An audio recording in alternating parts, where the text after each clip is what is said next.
Eh bien, bonjour Bertrand, Bonjour. et merci d'être notre invité aujourd'hui. Je suis ravi de pouvoir faire cette discussion avec toi. Très heureux. Merci de ton invitation. Écoute, on peut commencer comme d'habitude par une petite introduction sur ton parcours, étant donné que tu as fait beaucoup d'années dans le conseil, chez Bain, chez EY, puis chez OnePoint. Voilà, donc moi, ça m'intéresserait déjà de comprendre un petit peu le rationnel de ce parcours-là, et puis qu'est-ce que tu trouves qui a changé dans ce monde du conseil sur les 15 dernières années là. Alors c'est une vaste question, Ouais. effectivement, parce que moi je suis un ingénieur qui n'a jamais fait l'ingénieur, pur produit du conseil depuis mes plus jeunes années. Comme tu disais, commencé chez Accenture, ensuite 18 ans dans différents cabinets de stratégie, 10 ans comme managing partner de la partie consulting d'EY en France, et puis depuis un peu plus d'un an, directeur général de OnePoint. Alors si je reprends un petit peu pour essayer de répondre à ta question vaste, je vais reprendre par la fin, c'est-à-dire pourquoi OnePoint. OnePoint, c'est d'abord avant tout une histoire de rencontre. C'est d'abord avant tout une rencontre avec David Layani, le fondateur, avec qui, tout en étant assez différents par notre parcours, on partage totalement la vision business, la vision du développement et la façon de faire le business. C'est une rencontre avec un modèle d'entreprise assez unique, c'est-à-dire une organisation que j'avais vu nulle part ailleurs dans la façon d'intégrer les compétences de transformation business et conseil avec les compétences technologiques. C'est des compétences technologiques extrêmement pointues, et ça c'est absolument critique dans le monde dans lequel on vit. Ce sont des talents assez exceptionnels, et ça c'est assez frappant.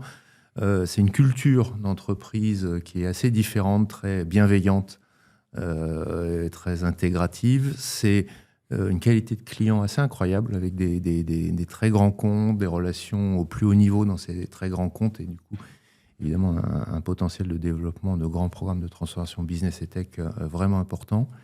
Et puis, c'est peut-être d'abord avant tout, j'aurais peut-être dû d'ailleurs commencer par ça, une culture entrepreneuriale incroyable, hein, puisque OnePoint, ça a 22 ans.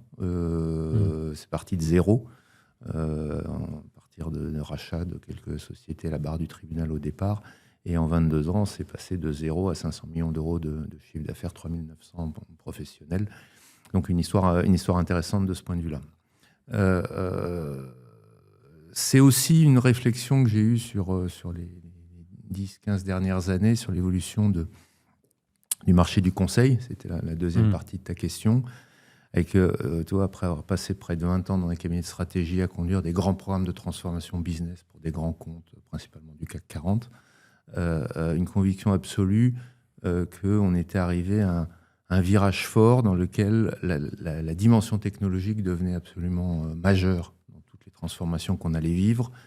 Et donc, petit à petit, cette dimension technologique allait devenir un sujet de C-level, de CEO, de CEO, de CFO, et pas uniquement un sujet de CIO.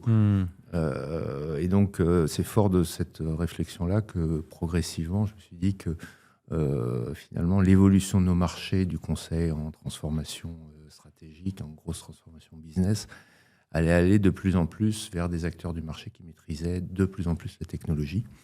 Et donc, c'est ça, moi, qui m'a marqué sur ces dernières années, qui est que des projets qui, il y a 10, 15, 20 ans, auraient été conduits par des cabinets de stratégie, dans un modèle un peu traditionnel. On fait d'abord la vision stratégique et le plan, on fait les questions d'organisation, d'operating model, et puis après on se pose la question des systèmes de manière séquentielle.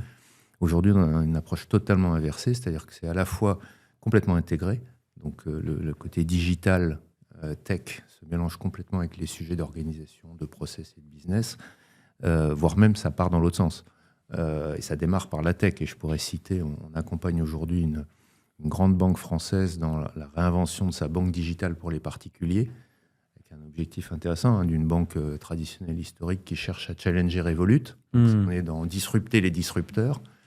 Il n'y a pas plus stratégique pour cette banque, le patron de cette banque. Ils ont lancé une consultation uniquement auprès d'acteurs qui maîtrisaient le digital, et ils ont sélectionné donc OnePoint parce qu'on maîtrisait le digital moderne tel qu'on conçoit aujourd'hui, et parce qu'on avait cette capacité à remonter, à comprendre les sujets business. Donc une approche complètement inversée de ce qu'on aurait vécu 10 ans avant. Vous aurez été chercher un cabinet de stratégie pour se rassurer, qui maîtrisait le business et qui aurait été capable soit de faire lui-même, soit d'intégrer des compétences de tech pour faire le design de la tech. Et donc en fait, tu penses que OnePoint peut aussi concurrencer maintenant ou prendre des parts de marché sur de la strat, si tant est qu'elle soit liée à de la technique? Alors, je suis totalement convaincu de ça. Pour moi, OnePoint, nous, on a 4 types de compétiteurs. On a les compétiteurs gros de la tech traditionnelle, les Cap, les Accenture et autres, qu'on voit sur des gros travaux de tech, soit traditionnels, soit modernes, mais plutôt des très très gros projets. On a les cabinets de stratégie, effectivement, sur ces projets de transformation business et tech. Toi, je pourrais donner un autre exemple. On a travaillé sur la stratégie IA et agentique d'un grand acteur du luxe. On a gagné contre un cabinet de strat et plein de cabinets de tech. Donc on voit bien que les secteurs se mélangent et que dès que la tech est au cœur et le digital sont au cœur de la réflexion stratégique, à ce moment-là, on a un mélange du segment des strats et du segment des tech.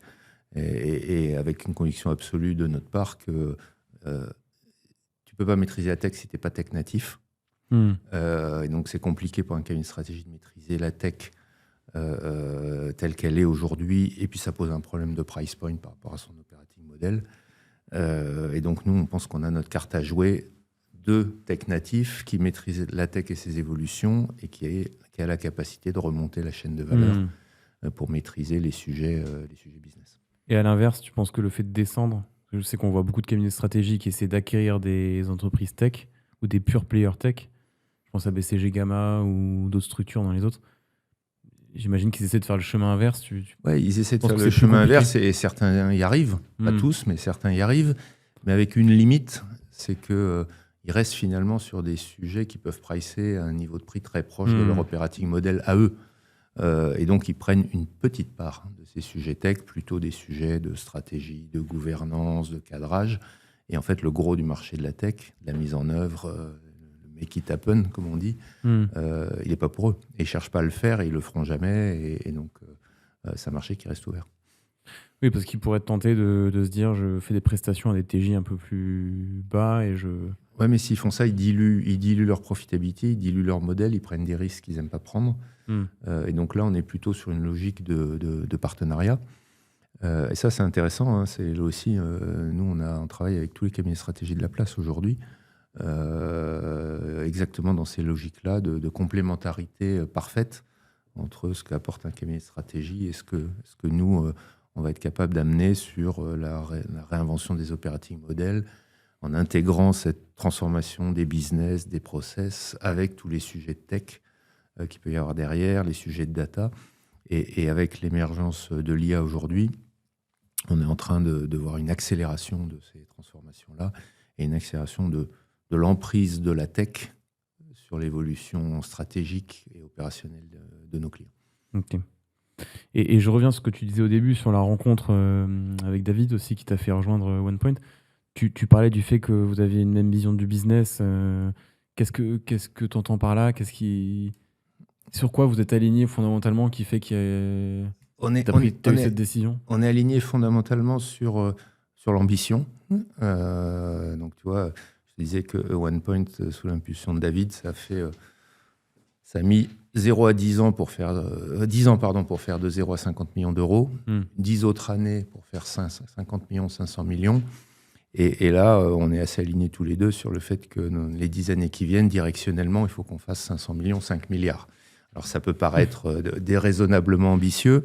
Néanmoins, tout ce qui s'est passé dans le cadre d'Atos, où, comme tu sais, on a failli reprendre Atos, 9 milliards à l'époque, montre que finalement, on est crédible pour ça, on est reconnu comme tel par l'écosystème. Donc, nous, on a appris beaucoup aussi de cette expérience-là. Et donc, on se dit que oui, il y a un chemin sur les 10 ans qui viennent directionnellement. Ça passera évidemment par toute une série d'acquisitions pour pouvoir faire cette croissance dans un délai rapide. Ça passera par beaucoup d'international. Mais on y croit beaucoup, et d'ailleurs pas que nous deux, l'ensemble des équipes OnePoint, que c'est ça notre projet, notre aventure. Et à court terme, on a construit un plan stratégique concret qui vise à passer de 500 millions d'euros à 1,2 milliard d'euros dans les 4 années qui viennent, jusqu'à 2029, pour pouvoir poser un peu les bases qui vont nous permettre derrière de continuer à accélérer, avec un certain nombre de leviers importants, de continuer à être positionné sur des projets un peu holistiques, C-level, qui mixent du business et de la tech. On vient d'en parler beaucoup. On veut travailler beaucoup tiré par la data et l'IA. On en parlera peut-être tout à l'heure, mais il y a une vague de la transformation digitale redéclenchée par la généralisation de l'IA et le passage de l'IA à l'échelle qui est absolument majeur. Et on pense qu'on est idéalement positionné pour capter cette croissance de marché-là. On veut absolument accélérer notre développement à l'international. C'est un objectif d'avoir au moins 30% de notre chiffre d'affaires à l'international et en priorité en Amérique du Nord, au Canada, aux États-Unis. On espère faire 100 millions d'euros dès l'année prochaine. Et puis, c'est une croissance qui va passer beaucoup par les partenariats. On pense qu'il faut qu'il y ait 30 à 40% de notre business qui soit lié à nos différents partenaires. Et typiquement, on a plusieurs types de partenaires. On a les cabinets de stratégie, on en a beaucoup parlé. On a les traditionnels hyperscalers, les Google, Microsoft, AWS, avec qui on développe de plus en plus de business. Databricks aussi, en train d'émerger. Et puis, on a aussi toute une série de partenariats avec les fournisseurs de solutions, les éditeurs, les SAP, Salesforce, ServiceNow, etc., qui, eux, sont critiques aujourd'hui dans la façon dont ils sont installés dans l'ensemble des clients, dont ils maîtrisent les process de ces clients et dans lesquels ils sont en train d'introduire des agents et de l'IA. Donc, ils vont avoir leur mot à dire dans la transformation digitale qui est devant nous avec l'IA au centre. Et puis après, on a les quatrièmes types de partenaires qui vont être certains LLM. On discute avec un certain nombre de grands noms de la place pour voir comment les aider à développer leur business. D'accord. Et oui, les éditeurs, tu peux être partenaire avec eux, c'est-à-dire ils cherchent pas, eux, à justement déployer eux-mêmes de l'IA dans leur logiciel sans pour autant passer par des... Le sujet, c'est que oui, on peut, et ils sont même très en recherche de cabinets comme nous pour être partenaires. Eux, ils déploient de l'IA à partir de leurs solutions, qui maîtrisent les différents process. Mais déployer l'IA, ça ne veut pas dire réinventer les operating models et les process de leurs clients. Et ce n'est pas leur métier. Et donc, c'est là que nous, on a un rôle à jouer, qui est de les aider à passer d'un système qui fonctionnait sur des bases de licences annuelles historiques et qui maîtrisait un certain nombre de process, à un nouveau modèle qui déploie des agents, à une facturation à l'usage, et à les aider dans leur capacité à faire accepter ce virage sur l'aile, j'ai envie de dire, de leurs produits par leurs clients, en arrivant à les aider à démontrer que ça génère les gains attendus. Et pour générer les gains attendus, tu dois réinventer les process, les operating models, etc., avec des enjeux 30, 40, 50% de gains.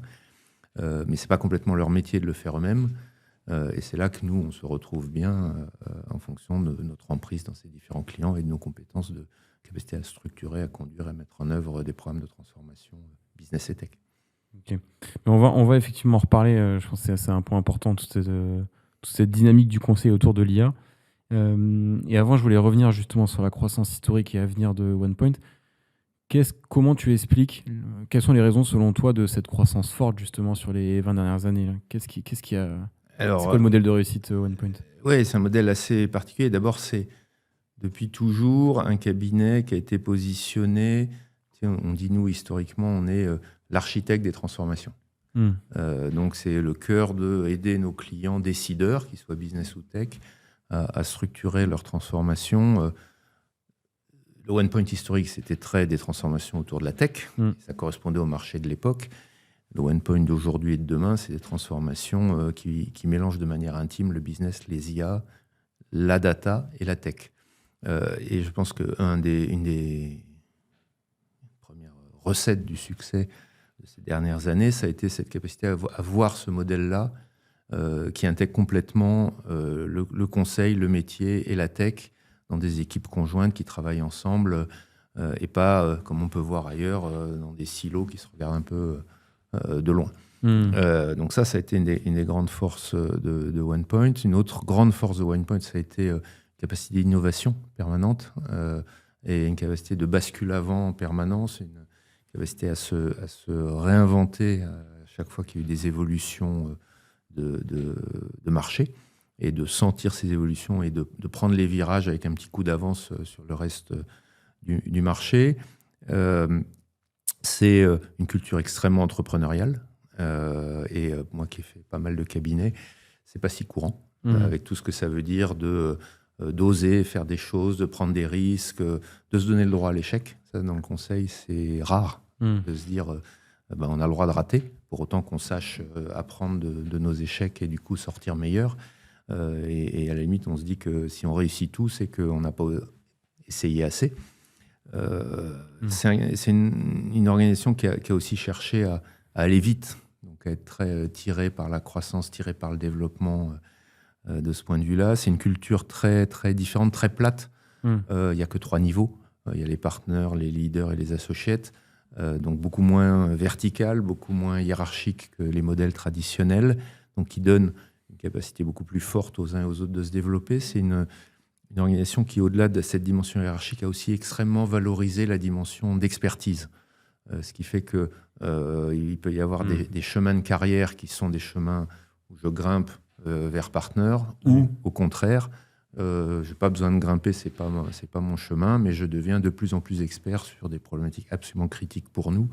Et donc on a un niveau, j'en parlais tout à l'heure, d'experts techniques qui est absolument hors norme, favorisé par ce modèle, et qui sont bien reconnus en termes de développement de carrière par ce modèle, et qui n'ont pas le sentiment, comme ça peut être dans certains cabinets, d'être un peu la deuxième zone.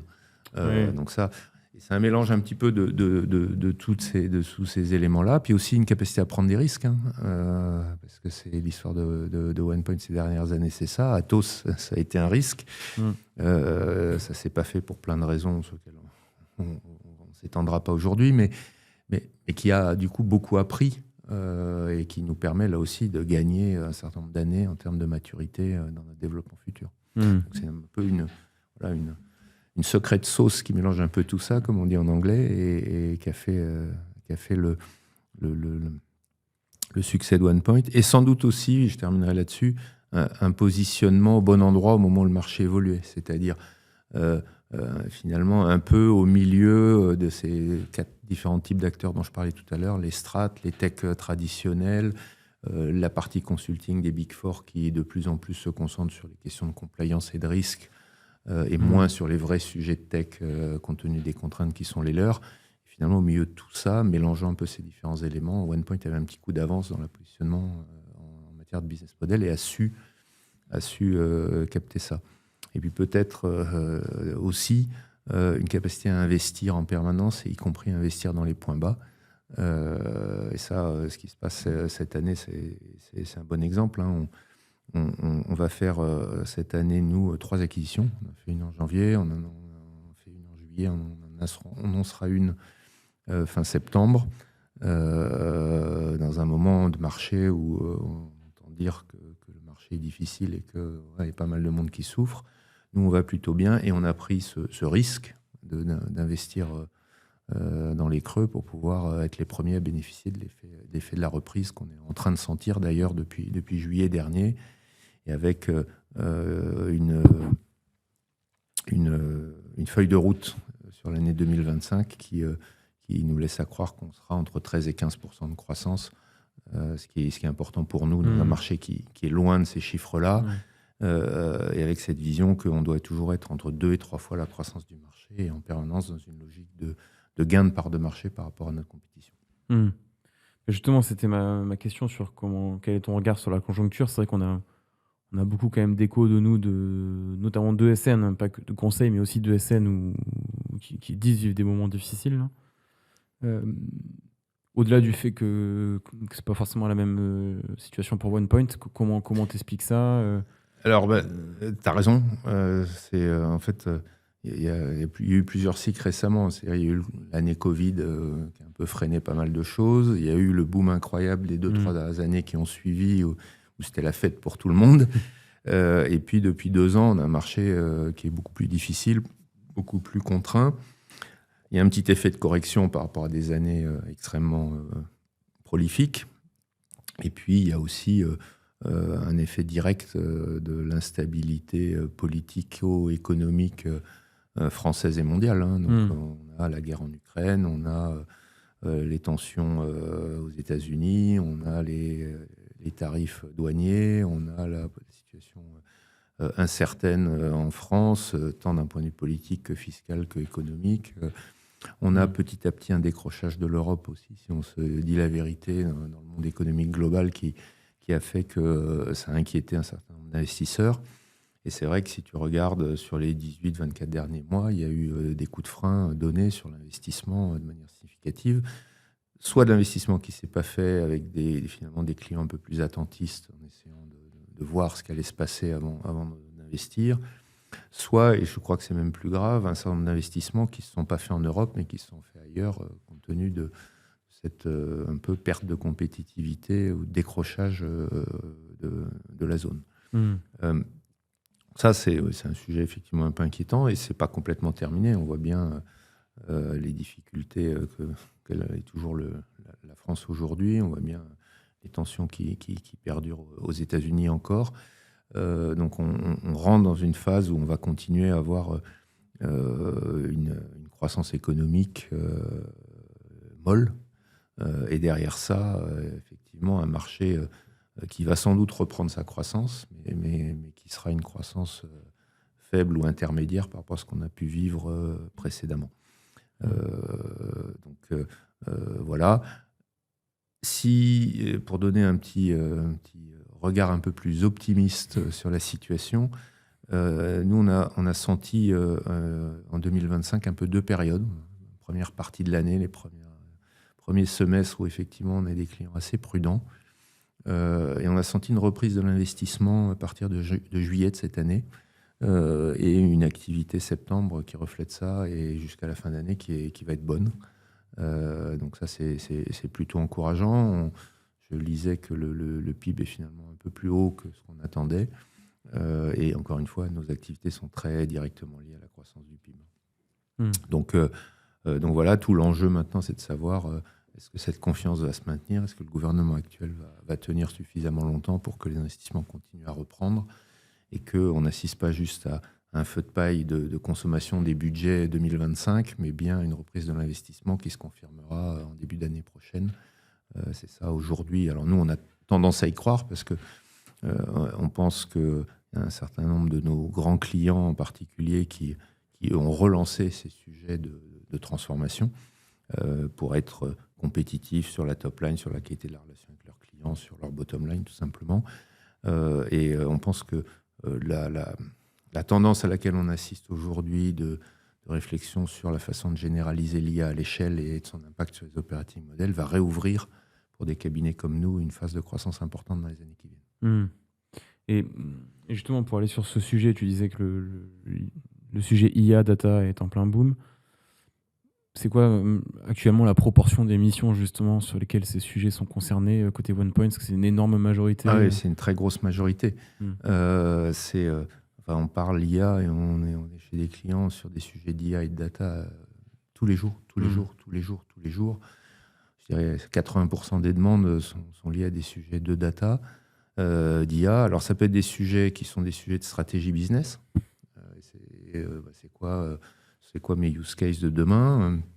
Comment je passe de mes 600 use cases, mes 600 POC que j'ai fait, c'est ça l'ordre de grandeur dans les grands groupes, c'est entre 600 et 1000 POC qui ont été faits faits ou identifiés depuis 2 ans. Donc comment je passe de ça et de cette complexité dont très peu vont passer à l'échelle à l'identification des 10, 15, 20, 30 méga-thèmes qui vont être critiques dans ma transformation demain, dans la façon dont je vais passer l'IA à l'échelle. Et ça, on commence à avoir des projets comme ça. Donc ça, c'est l'IA vue et par l'angle du business. On va avoir des projets data où on va voir le sujet vu par l'angle de comment j'utilise les data dans ma transformation business, dans mes IA. On va avoir des sujets data qui viennent par une approche beaucoup plus technique. Comment je crée mes plateformes techniques, mon middleware data à l'échelle pour avoir des data propres qui vont me permettre ensuite de généraliser mes cas d'IA à l'échelle. On voit des sujets qui remontent par les ERP et les plateformes. On en parlait tout à l'heure en disant je développe des agents, comment je généralise ces agents-là. Et ce qui est intéressant, c'est que cette réflexion data, on la voit aussi arriver par des sujets de compliance, souvent dans les banques, pas mal. Et ça repose aussi toute une question d'évolution de la tech traditionnelle, avec une vague qui est en train d'émerger, qui est ce qu'on appelle l'IA for tech. C'est-à-dire comment tu utilises l'IA pour coder, pour transcoder tes vieilles applis COBOL dans un langage plus moderne, etc., etc. Donc oui, c'est absolument central demain. Et c'est l'IA, pas juste l'IA sur les slides, c'est l'IA dans la réalité opérationnelle, concrète du terrain. Et ouais, au moins 80% du business. Quand tu dis l'IA sur le middleware, tu parles le fait qu'ils peuvent utiliser l'IA aussi pour eux-mêmes recoder des choses. Ouais, alors l'IA pour recoder, c'est l'IA, ce que nous on appelle l'IA for tech. Typiquement, je vais te donner un exemple, il y a beaucoup de systèmes legacy dans les banques qui sont en COBOL, où c'est plus documenté. Et ceux qu'on codait, ils sont à la retraite depuis longtemps. Donc, par contre, ils ont besoin des systèmes, ils ne savent plus les maintenir. Donc là, typiquement, il y a toute une série d'outils qui permettent, nous on a un outil qui s'appelle One Migration, notamment à base d'IA, qui permet d'interpréter ce code-là et de transcoder dans des langages modernes et de le redocumenter. D'accord.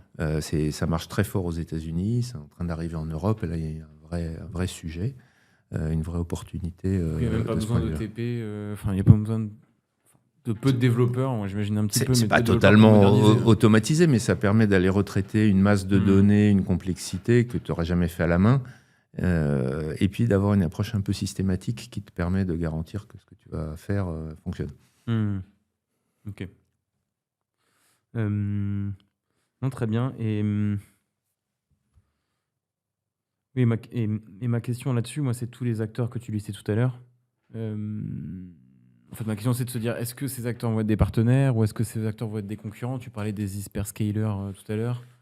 On a parlé un petit peu sur les éditeurs, mais hyperscalers qui commencent à déployer aussi du jour homme et du service. Alors, dans tout ça, il y a plusieurs choses. Il y a les partenaires technologiques que vont être les hyperscalers, les Databricks, les fournisseurs de plateformes ou les créateurs de LLM. Oui. Ceux-là, on n'est pas du tout en concurrence. Eux, ils apportent des solutions technologiques et nous, on est dans l'interprétation de ces solutions technologiques, l'accostage avec un operating model de notre client et la transformation de tout ça pour que ça apporte les résultats attendus. Donc là, on est complètement partenaires et complémentaires. Après, nos autres partenaires, que peuvent être les cabinets de stratégie ou d'autres, soit cabinets de niche, boutiques ou même les grands acteurs de la tech, que peuvent être les Accenture, les Cap et autres. Là, on est parfois concurrents, parfois partenaires, mais ça se passe bien. C'est un standard de marché depuis un certain nombre d'années et ça fonctionne assez bien. On parle de coopétition, tu sais, dans certains marchés. Nous, on n'en est pas là, mais on sait gérer ce côté un coup partenaire, un coup concurrent. Oui, mais, et même pour les fabricants de LLM, je pense à un Mistral, parce que exemple français, mais ce qu'ils font avec CMA CGM, c'est vrai qu'ils déploient aussi, ils s'investissent parfois sur des gros budgets en sachant pas forcément les use cases qu'ils vont implémenter, mais ils déploient eux-mêmes des ingénieurs chez le client, ce qui finalement pourrait faire une ESN. Il y a des moments où on pourrait se dire en fait une ESN pourrait compléter un LLM plutôt que le LLM prenne tout. En fait, c'est intéressant, le cas que tu décris, on le connaît bien. Et ce qui est intéressant, c'est que un cas comme ça, Mistral, pour reprendre ton exemple, ils vont déployer des solutions technologiques d'usage de leur IA, de leur solution, mais ils ne vont pas plus loin.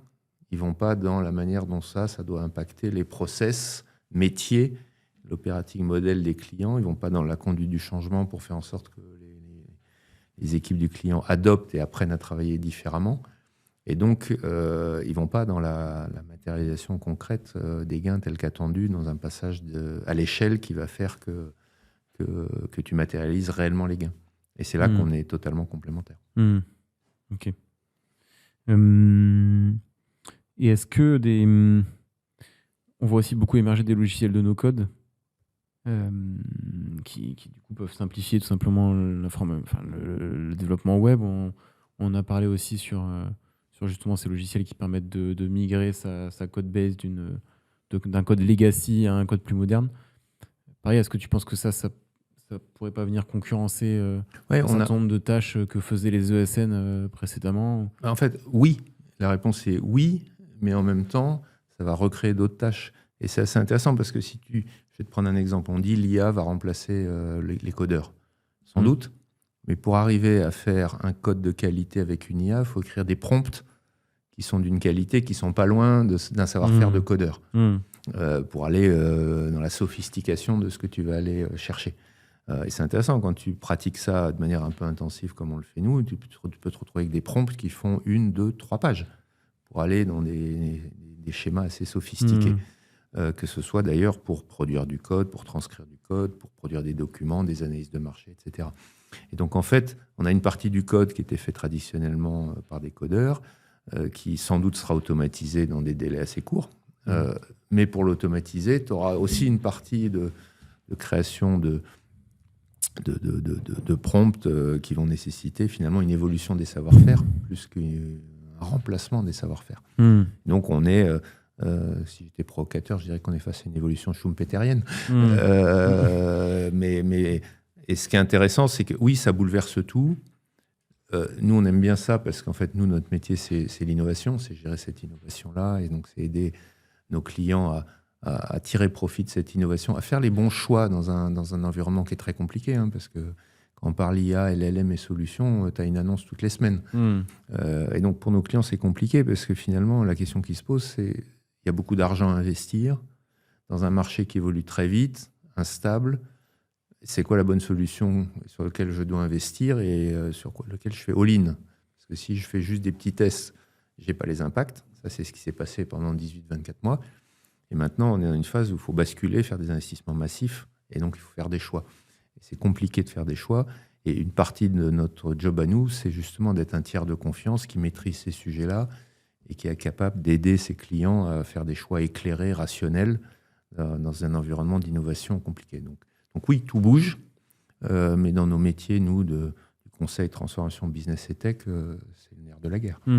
Et ces passages à l'échelle, tu es confiant sur le fait qu'ils puissent être faits? C'est-à-dire, parce que qui dit passage à l'échelle dans une boîte de l'utilisation de l'IA sur un ou deux use cases précis, dit enjeu de scalabilité, enjeu de sécurité, enjeu de coût, parce qu'on sait que les tokens, ça coûte cher. Ouais, c'est une bonne question. Alors, nous, on a une conviction absolue, c'est qu'on est à l'aube d'une deuxième vague de la transformation digitale comme celle qu'on a vécue il y a 20 ans, qui ira juste plus vite, mais qui est tout aussi disruptive et qui va réinventer l'ensemble de la manière dont on travaille dans pratiquement tous les business, comme on l'a fait il y a 20 ans, quand on a digitalisé des process manuels et qu'on a déployé des ERP, des outils, etc. Et donc, on est totalement convaincu que c'est le début. Ce qui est intéressant de voir, c'est que dans les discussions qu'on a avec nos clients et les décideurs de nos clients, grands groupes et ETI, c'est ça qui est intéressant, on a un discours qui est très différent du discours qu'il pouvait y avoir il y a 3, 4, 6 mois. On sent cette maturité après 2 années à essayer des choses et puis sans doute aussi sous la pression d'un besoin de compétitivité top line et bottom line de nos clients, volonté d'aller de l'avant et de relancer des projets qui vont bouleverser entièrement ces modèles. Alors, est-ce que ça va être du Big Bang partout? Non. Ce sera du progressif. Est-ce qu'il y aura des échecs? Oui. Ce ne sera pas un long chemin tranquille, mais on arrive sur une nouvelle phase de transformation comme celle qu'on a vécue, qui ira plus vite et finalement qui a aidé des cabinets comme le nôtre historiquement à se développer. Donc nous, on veut jouer notre partition dans ce monde qui s'ouvre et on est convaincu qu'on rentre sur une phase qui va durer peut-être 5, 7, 10 ans. Donc ça va être bien sûr progressif. On voit aussi certains de nos clients extrêmement matures, très à l'avant de la vague, qui prennent des risques. Souvent ceux qui sont confrontés à une concurrence forte, donc qui ont compris que c'est un outil de compétitivité critique. Puis on a à l'autre bout du spectre certains clients plus conservateurs, moins soumis à l'ardente obligation de se transformer, et qui sont peut-être encore dans des phases de POC et de considération des différentes solutions, et qui seront peut-être plutôt des fast followers que des early adopters de la technologie, mais qui n'ont pas les mêmes enjeux business. Et oui, c'est une de mes questions aussi, c'est évidemment, pour faire de l'IA, il faut avoir des data propres, une grosse qualité de données, ce qui n'est pas évident, notamment pour des grands comptes, mais même pour des ETI. Et c'est quoi en proportion pour toi ces fameuses boîtes matures, mais même d'un point de vue qualité de données, pour pouvoir justement mettre cette couche IA Est-ce que finalement, on n'a pas toujours 70% du marché où il faut d'abord travailler les fondamentaux avant de... Je vais te répondre de deux façons. Il y a très peu de boîtes matures aujourd'hui, puisqu'on est vraiment au début, et il n'y a aucune boîte qui a ses données propres. Donc ça, c'est clair, net et précis. Donc vous avez des missions. Et donc il y a beaucoup d'opportunités devant nous. Ça, c'est le premier point. Le deuxième point, c'est que tu as deux types de clients, ce qu'on voit aujourd'hui, ceux qui le prennent par le côté plutôt métier, stratégie, use case IA, et qui après traiteront ce qu'on appelle, nous, le middleware et toute la connexion et la mise en place des plateformes data propres, etc., et l'impact dans les systèmes. Et tu as d'autres qui font dans l'autre sens, souvent un peu plus sensibles au sujet tech, et qui attaquent par les plateformes de données, le nettoyage, la mise au carré de ces plateformes de données-là, les connexions avec l'ensemble des systèmes du reste de l'entreprise, et qui après viennent coller là-dessus les use cases qui devront décider de passer à l'échelle. On a deux types de clients, on travaille vraiment sur ces deux sujets-là. Et c'est ça qui est intéressant, c'est que cette vague de génération de l'IA, en fait, elle active des sujets de business, des sujets de stratégie, des sujets d'operating model, des sujets de data, des sujets de plateforme, et elle réouvre tous les sujets de la modernisation de la tech traditionnelle. Donc on est vraiment sur un sujet complètement global, et avec, nous, on considère un peu 3 ratios un peu symboliques, qui est que quand tu investis 10 sur des sujets d'IA, de use case, tu dois investir autour de 20 sur des sujets de middleware et de mise au carré de tes plateformes data. Tu dois investir 70 sur les sujets de l'évolution de ton operating model, de tes process, de la manière dont tu travailles, et de la transformation, de l'adoption digitale, de la conduite du changement de tes équipes. C'est un formidable levier de croissance. Donc le vin, généralement... Ça dépend de la manière dont tu le prends, ça dépend de la vitesse à laquelle tu le généralises. Il n'y a pas de règle générale de ce point de vue-là. Mais moi, le message que je veux faire passer, c'est que les sujets d'IA, ça bouge toute la tech et ça bouge tous les operating models et ça bouge toutes les façons de travailler des équipes. Et donc, pour aller au bout du geste, il faut travailler sur toutes ces dimensions-là. Et surtout, beaucoup des questions d'adoption et de change management et de conduite du changement pour les équipes, qui est souvent en France un peu le parent pauvre du modèle. On voit plus d'investissement là-dedans chez des clients anglo-saxons, par exemple. Mais tu peux avoir les plus beaux systèmes et les plus belles IA du monde avec les plus belles plateformes data. Si tes équipes ne savent pas prompter, tu n'en feras pas grand-chose. Donc là, il y a un vrai... il faut, je crois, continuer à porter cette parole-là pour continuer la prise de conscience de l'importance des questions d'adoption de ces nouvelles technologies par les équipes, parce que sinon on passera à côté d'une partie des bénéfices. Et dans 5 ans, tu penses que le conseil, tu penses qu'une structure de conseil qui n'est pas dans la tech à proprement parler, qui n'a pas de mission là-dedans, pour toi ne peut survivre que si elle s'oriente là-dessus ou si elle... Je ne serais pas aussi extrême. Je pense que ce n'est pas une question de survie, c'est une question de capacité à capter le gros de la croissance. Et le gros de la croissance, il est à 95% avec de la tech dedans, à côté, avant, après. Donc, si on raisonne en croissance de marché futur, oui, il faut être sur ces sujets-là. Après, ça ne veut pas dire que des structures bien établies, avec des expertises particulières, qui ont les bons partenariats, ne peuvent pas capter une partie de cette croissance-là. Mais nous, on considère en telle cause que le gros du marché nécessite de maîtriser nous-mêmes des éléments stratégiques comme ceux de la tech moderne. Et donc, on veut surfer cette vague. Et justement, tu parlais de partenariats. Il y a des exemples, tu as des exemples de partenariats avec soit des constructeurs de LLM, soit... des hyperscalers où vous avez fait des projets communs On travaille avec absolument tout le monde. On travaille beaucoup avec Microsoft sur beaucoup de nos grands comptes, d'ailleurs en France, en Amérique du Nord, de ce point de vue-là, de manière complètement intégrée. Beaucoup dans les sujets de retail B2B en ce moment, mais pas que. On vient de gagner un certain nombre de projets de généralisation, de l'adoption des outils Microsoft, des outils d'IA Microsoft dans des banques où il y a 200 000 personnes. On travaille beaucoup avec Google et tu sais sans doute, on a racheté en janvier une société qui s'appelle StackLab, typiquement 70 personnes entièrement dédiées à Google. Et donc là, la volonté, c'était d'accélérer dans notre relation avec Google, et ça se passe très très bien. On est en train de développer nos relations avec AWS, qui a une position plus sectorisée en France, beaucoup dans les médias, et qui se trouve dans les médias, dans les médias, et ce qui trouve être un de nos points de force en termes d'implantation. Donc voilà, on est en train de creuser avec eux. On est en train d'accompagner l'émergence de Databricks dans son arrivée et son accélération sur le marché français. On travaille au plus près avec Salesforce dans la génération de son Agentforce sur les process plutôt de gestion client, CRM, etc. On a fait une acquisition qu'on a annoncée il y a une dizaine de jours d'un cabinet qui s'appelle Init. Init, c'est un petit cabinet de 70 personnes à peu près, spécialisé autour de ServiceNow, qui fait de l'ITSM, mais qui est aussi en train de remonter sur les sujets de process métier des entreprises, et qui est en train d'accélérer dans son développement de l'IA. Donc là, c'est une conviction absolue de notre côté que à nouveau, cet éditeur-là, il aura un gros levier et un gros rôle à jouer dans la génération de l'IA. Donc là aussi, on développe avec eux et avec du coup ServiceNow derrière sur toute une série de sujets. On travaillait UiPath.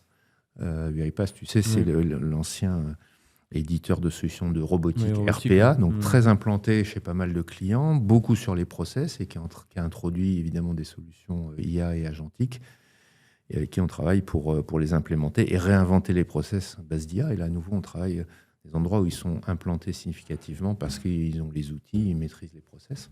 Voilà, pour te donner quelques exemples sur les sujets de technologie. D'accord, intéressant. Et est-ce que tu as ce retour aussi de clients que nous a partagé certains cabinets de conseil ESN, de clients acheteurs qui disent en fait, avec l'émergence de l'IA, il y a un certain nombre de tâches qui peuvent être automatisées, donc revoyez votre copie à la baisse ou votre proposition commerciale à la baisse, vous pouvez faire nos missions en moins de jours hommes.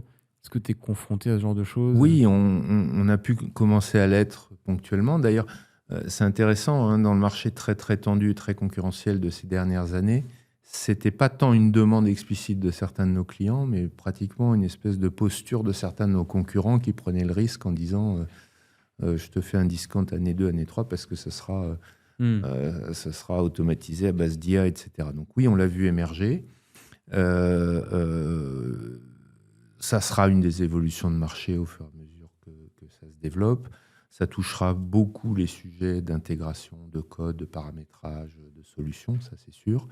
Un des enjeux, ça sera aussi d'essayer, en même temps qu'on introduit ça, de ne pas rester sur un modèle de pricing au jour homme, et de basculer d'une logique de régie jour homme à une logique de pricing à la valeur, forfaitaire, éventuellement avec des indicateurs, des bonus, malus en fonction de la qualité de ce qui sera fait, du respect ou de l'accélération des délais. Donc à nouveau, on est sur une logique où c'est l'innovation qui va permettre de gagner, et innovation dans la façon de pricer, de délivrer. Ça va reposer plein de challenges, parce que c'est plus dur de délivrer un engagement forfaitaire que de faire du time and material.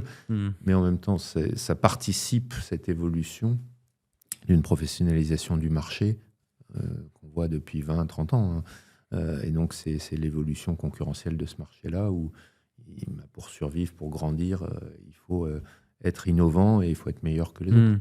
Oui, puis ça permet de se différencier d'entreprises spécialistes de l'intérim où on est vraiment sur la création de valeur au forfait et plus sur du prêt de ressources. Et si tu fais juste si tu fais juste de la ressource, tu es commoditisé assez vite puisque finalement tu n'as plus qu'à te battre sur les prix. Donc effectivement, après, on te challenge sur le nombre de personnes que tu mobilises et plus sur la valeur que tu crées. Et si on va un peu plus loin, je ne sais pas si... est-ce qu'en interne, vous pourriez même vous-même développer vos propres agents ? Alors, et vous dire, on vend ça à nos clients en c'est plus déjà fait. Du jour homme. C'est déjà fait. Nous, on est AI inside, si je puis dire, sur beaucoup de nos process. Je vais te donner quelques exemples. On a développé un certain nombre d'agents qui nous permettent de renforcer nos propositions. C'est-à-dire qu'on a un agent où, dans l'agent, on met le cahier des charges, on met la proposition en version intermédiaire. Il l'analyse, il compare les deux, il analyse la la proposition au regard des critères de dépouillement du cahier des charges, et il autonote notre proposition sur ces critères-là avant de nous donner des recommandations pour améliorer. Voilà, ça c'est un exemple.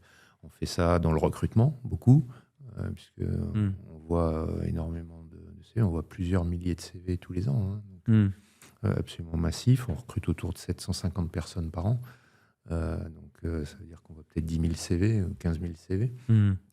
On est en train de déployer ça sur des sujets financiers, sur des sujets RH. On a déployé des agents comme ça au sein de notre direction juridique pour faire toute l'analyse des contrats. Donc, on reçoit un contrat client maintenant, on le passe dans l'IA et dans notre agent, et il est évalué sur une trentaine de critères qu'on a prédéfinis, et ça nous dit vert, rouge. Et si c'est rouge, ça te dit quel est le problème, à quelle page et sur quel article. Donc, un gain de productivité incroyable. Voilà. Donc oui, on est en train de généraliser tout ça depuis au moins 18 mois. Et on est même en train de basculer sur une réflexion, et je te donne une petite avant-première. Je suis honoré. On va réfléchir à la manière de tester l'intégralité des gens qu'on recrute sur leur capacité à faire de l'IA. Parce que ça nous paraît... Nous, on veut être le cabinet de référence sur ces logiques de transformation IA dans les années qui viennent. Et donc, pour nous, c'est une compétence absolument majeure, avec des critères qui seront un peu différents selon que tu recrutes des gens qui vont faire du code, des gens qui vont faire de la data ou des gens qui vont faire du consulting, bien sûr, mais dans tous les cas, il y aura de l'IA. Donc voilà, on est en train de réfléchir à ça dans les semaines qui viennent. Et du coup, je comprends que vous avez beaucoup de choses d'agents qui vont vous permettre de gagner en efficience au sein du cabinet. Et est-ce que justement certains d'entre eux, ou d'autres d'ailleurs, pourraient être vendus lors de prestations avec des clients, où tu pourrais te dire cet agent, je vais le réutiliser chez beaucoup de clients et je vais même le pricer Oui, absolument. Et il y a une partie de notre réflexion qui est de dire comment on devient asset base sur un certain nombre de ces sujets-là, avec derrière effectivement le développement et la vente d'un certain nombre de nos savoir-faire. On a développé des solutions comme ça il y a quelques années sur des sujets de RSE en particulier, qui nous servent à la fois à nous différencier notre compétition et puis à vendre un peu ces solutions-là pour nos clients. C'est encore émergent, parce que là aussi, on est un marché où tout le monde apprend en marchant. Aujourd'hui, il faut être humble par rapport à ça. Mais oui, c'est une des directions qu'on regarde. Ok. Je pense à ça, effectivement, à cette base, ça me fait penser à Jean-Baptiste Bouzy, qui est le CEO d'Equimetrix, avec qui on avait fait un podcast et qui justement sont là-dedans. Ils sont clairement un pure player conseil en tech. Et leur but est de se dire, on a cette base, on réutilise des briques de développement pour plusieurs de nos clients et on arrive à un petit peu industrialiser nos prestations de services. Et donc, nous, on regarde ça aussi, mais avec aussi une conviction forte, c'est que les outils, l'IA, ces solutions-là, ça va être commoditisé très vite. Et donc, la vraie valeur demain, elle ne va pas venir de ces outils eux-mêmes. Elle va venir de la transformation business ou tech que tu vas faire grâce à ces outils dans l'environnement complexe de ton client. Il ne faut pas se tromper. Et tu vois bien à quelle vitesse ça émerge, et tu vois bien qu'il y a plein de solutions qui sont déjà gratuites. Et donc, la vraie valeur, elle viendra de tout ce que tu en fais autour. Donc oui, mais... Et il y a une autre question là-dessus sur l'IA en interne dans les cabinets de conseil et les ESN. Étant donné que probablement que l'IA va permettre aussi à un consultant d'être plus efficace, est-ce que le ratio de missions par consultant va pouvoir être augmenté? Et si tel est le cas, c'est pour un même stock de missions, est-ce qu'on peut pas finalement faire les choses avec moins de personnes? Ou alors, si on a le même nombre de personnes, il faut plus de missions pour alimenter? Je ne sais pas s'il y aura plus de missions par consultant, mais il y a une probabilité assez forte que la pyramide type d'une mission évolue demain. Évolue demain parce que des travaux d'analyse de marché, de coding de base, entre guillemets, parce que le coding un peu compliqué, ça restera des mains humaines. Mais la qualité du code de l'IA est encore assez remise en question par pas mal de... Oui, et puis même si tu fais 80% du gros volume, tu vas garder les sujets les plus critiques dans des mains de codeurs spécialisés. Donc oui, sûrement, ça évoluera. La façon de travailler, la façon de d'organiser les équipes. Mais tu sais, on pourrait prendre presque un parallèle avec ce qui s'est passé au tout début des années 90, avec l'introduction des PC, l'introduction des mails. Et il y avait déjà du conseil et de la tech. Et on travaillait, les gens de l'époque travaillaient sans PC et sans mail. Et à l'époque, quand ils devaient faire des graphiques, ils les faisaient à la main sur du papier millimétré. Quand ils devaient faire des slides, ils l'écrivaient à la main et ils envoyaient faire des diapositives dans des sociétés spécialisées qui renvoyaient les diapositives pour présentation avec un carrousel de diapositives. L'introduction du mail, des ordinateurs, etc., de PowerPoint, Excel & Co., ça a complètement tout changé, tout révolutionné. Et donc ça a aussi à l'époque changé la manière dont les équipes étaient organisées, dont les gens travaillaient. On va être sur la même évolution. Mais ce qui est intéressant, c'est que tu vois, cette évolution technologique d'il y a 25 ou 30 ans, elle a au contraire accéléré le développement, le professionnalisme des cabinets de conseil et tech. Et donc moi j'ai une conviction absolue qui est que la nouvelle évolution technologique majeure à laquelle on est confronté va réouvrir des opportunités et encore plus accélérer la capacité à se développer pour accompagner nos clients dans un monde compliqué pour eux, parce qu'ils doivent faire à nouveau des choix structurants qui coûtent très cher dans un environnement que personne ne maîtrise complètement et qui change tous les jours. Donc très optimiste de ce point de vue-là, à partir du moment où on est confortable avec le fait que oui, tout change et il faut accepter ça et même l'anticiper autant qu'on peut. Très bien. Et j'avais un dernier sujet sur le freelancing. Je pense que tu sais qu'il y a une dynamique forte du freelancing dans le conseil. C'est quoi ta position là-dessus ? Est-ce que tu penses qu'il va se développer de plus en plus et qu'on va avoir de plus en plus de consultants en freelance versus des consultants dans des structures de conseil ? Alors, d'abord, le premier point, il est factuel. Ça s'est beaucoup développé. Ça s'est accéléré ces dernières années. C'est un fait et ce n'est pas un épiphénomène. C'est structurel. Le marché s'est construit comme ça. Ça offre à la fois un certain nombre d'opportunités pour des clients qui veulent de l'expertise ponctuelle. Ça offre un certain nombre d'opportunités pour des consultants qui veulent travailler dans un autre contexte différent, peut-être un peu plus à leur main. Donc, on peut être pour, on peut être contre, mais en fait, c'est là. Donc, ça, c'est le premier point. Est-ce que ça va continuer à se développer ? Oui, sans doute. Est-ce que c'est une compétition pour nous ? Non, parce que chacun prend sa part dans un marché qui est croissant.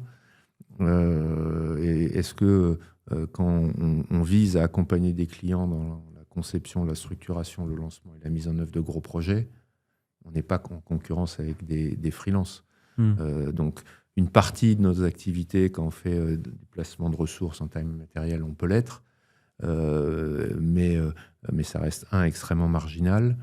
Et deux, il y a une des difficultés quand tu es freelance, c'est que en fait, tu n'es pas inscrit dans une communauté, tu n'es pas inscrit dans une culture d'entreprise, tu ne te développes pas tiré par un système, tu n'as pas de formation, etc.